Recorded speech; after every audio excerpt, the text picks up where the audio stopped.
Hey everybody. So I'm so happy to be here at layer 2 of this transformational journey. This concept transformation, this journey that we're going through is all stemming from my poetry book. The layers that we're going to talk about that I had to go through over time all stem from the chapters in the poetry book. But of course, there's so many more layers. There's so much more to discuss, to understand that exceed just the poetry book. But it was part of the inspiration to at least talk about some of these layers, to assist somebody else with the healing that I had to do and that I assist my clients in doing with the various methods that I utilize for that. So let's talk about this, right? So like I told you recently, we're going to be talking about different stories. I'm going to be transparent with you. And what's a better way to do that than utilize hip-hop, right? So we're going to look at lessons in lyrics and talk about the girl and the woman's world. Now, of course, over these weeks, we're going to talk about various different things to look at in survival and exceeding survival and doing well in the midst of going through periods of life where you felt like, okay, what the hell am I going to do? You know, like, how am I going to do this? So I'm going to be completely transparent with you because I have not always been the person that I am today. So let's take a peek at that. And we're going to utilize an old clip from battle rap to do that, right? So let's go ahead and watch this. And this actually took place in my hometown. I represented for my city and held it down, right? My opponent told everybody first it was 3-0 in my favor, right? So, yeah, one of my best days in battle rap, but also one of my most transparent. So let's look at it and then come back. Let's go! All our strength comes from something. See, all our strength comes from something. I run from nothing. Won't be the first time I leave with a lump confronting something. Let's go!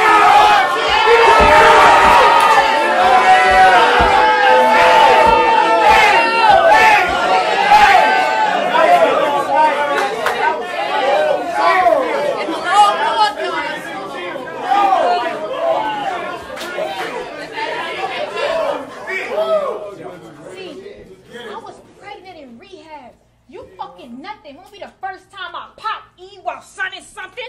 Go! Hey, go, Jasmine.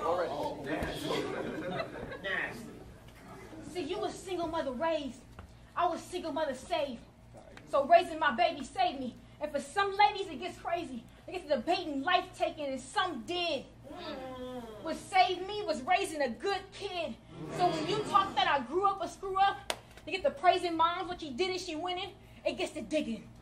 Because you remind me of every nigga that get to praising women after they winning, like you ain't the cause they almost didn't.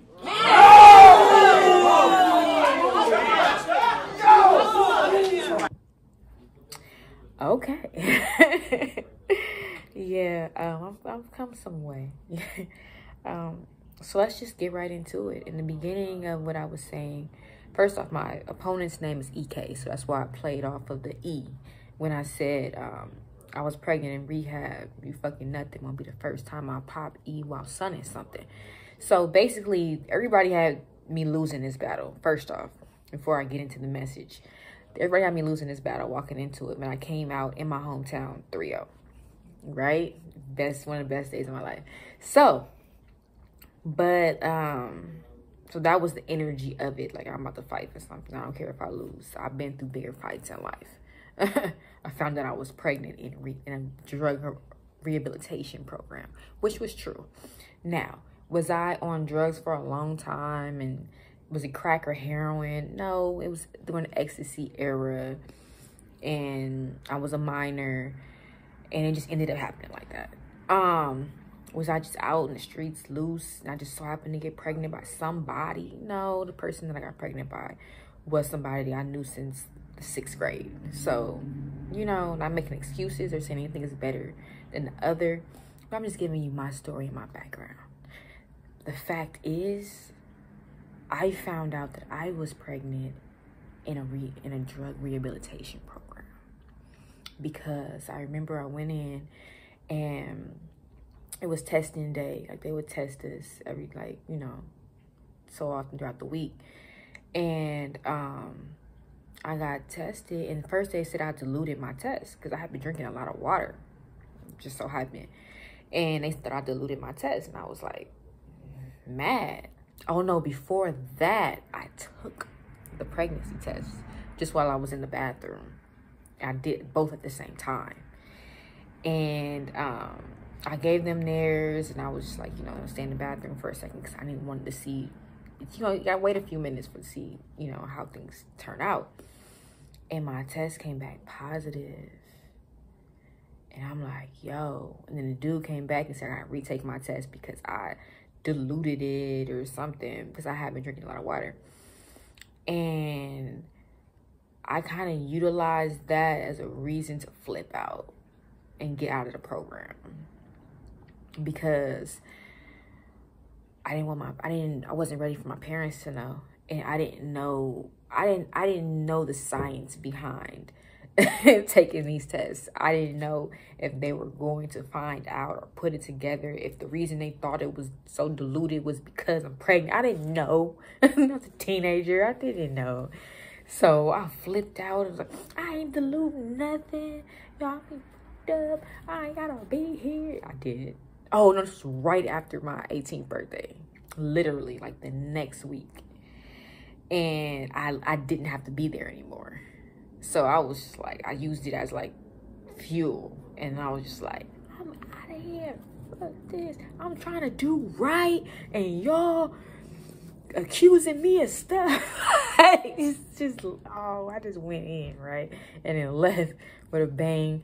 I actually did go visit that guy, the drug counselor, like a couple years later. I apologized and I talked to him and I told him thank you, because it was actually a good therapy program. It actually was. I learned a lot, and it actually did help me, you know? Not necessarily like about being on drugs, because I didn't plan on continuously being on drugs after that. It was just mindset in general. We talked about a lot about spirituality and health, and it was the people in the class was cool. You know, it was cool. I ended up having another habit when I left there, tobacco, but it was, you know. So let's talk about that before we even get to the next thing.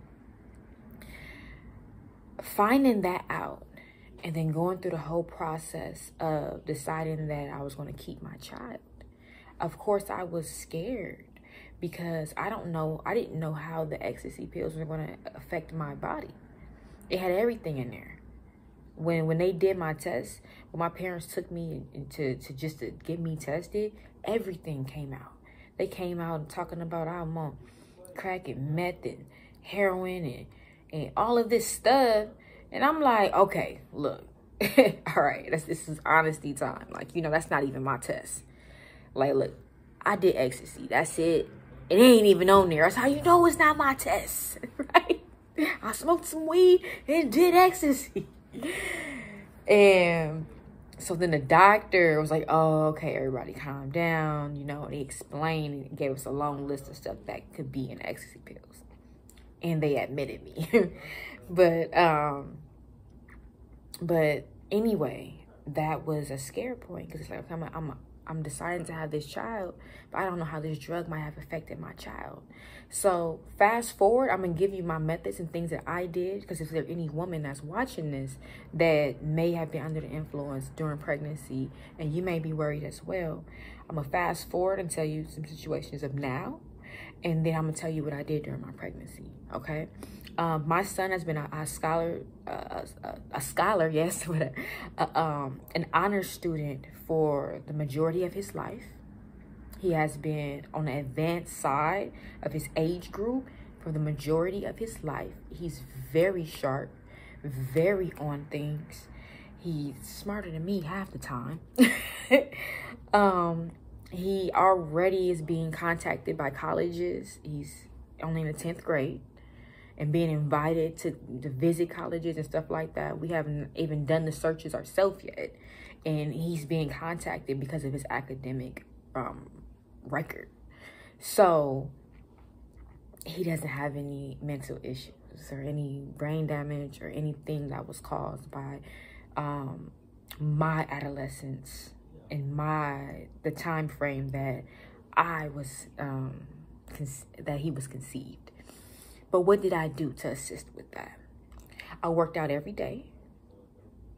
I mean, really worked out, you know, until I couldn't anymore. I was doing aerobics. I was walking. I was squatting. I was doing yoga. I was doing all of those things to keep my body, keep good energy flowing throughout my body, to keep high. I was reading a lot of books too. I was learning as much as I could about pregnancy, about being a mom, and all of those things, because I didn't know what to expect, what to think of. I was 18 years old. My mom wasn't even talking to me. My dad wasn't talking to me. It was just me and my dude, you know? And he for sure didn't know nothing. You know, girls internally are smart, or older than men, which is why we end up dating older guys, you know? But anyway, I was learning different things. How when you exercise and just getting oxygen throughout the day, how that's moving more oxygenated blood throughout your body, how that's making you more clear, having clarity, how that is making you happy, that is pushing through hormones in your body that makes you more happy and at peace, and your baby needs to feel that. I was listening to classical music. I was playing that at least for a couple hours throughout the day, you know, because that stimulates the mind. I can create a genius. That's what I read in some books, a psychology book. You read to your child. I was reading psychology books to my child because I was overboard. I'm like, I don't know what I did to my body. So I'm about to find any which way to make sure that he's mentally and developed properly. I drank a lot of water. If I wasn't really drinking water like that, I was eating watermelon. Now, for some people, that may give you a little bit swollen, maybe an ankle, something like that, some water weight. But I'll take water weight over greasy weight, you know, whatever, that comes off. So I ate a lot of watermelon. My son loved watermelon to this day. I was drinking this drink called Via Viente. All the fruit, it was a whole food drink, and all the fruits were from Venezuela, where everything grows closer to the equator, and it's higher, it's more alkaline and just more alive and gives more nutrients. But if you don't have access to that, superfoods, avocado, mango, you know, stuff high in antioxidants, the darker berries, put it in your body. Put these things in your body. Take your vitamins that your doctor tells you to take. Drink a lot of water. And then just be happy. Try your hardest just to be happy. So between reading to your baby, actually talking to your baby, start to stimulate their brain before you could even see the belly. You know, play classical music. The frequency of the classical music stimulates their mind and helps them in their development. Okay? What else? Make sure you have a more peaceful, as peaceful as you can make it, environment you're bringing your child into. I know I got us an apartment, you know, right after. Of course, you know, not say of course, but at first I stayed with my parents for a little bit, and then got us our own place so we can have our family and start building our family. You may or may not be able to do that. So do what you can, work what you have, and don't be angry. Okay? So that's part 1. All right, I think I'm gonna stop right there, and then we're gonna go to part 2 to talk about that next part. Okay? See you in a few.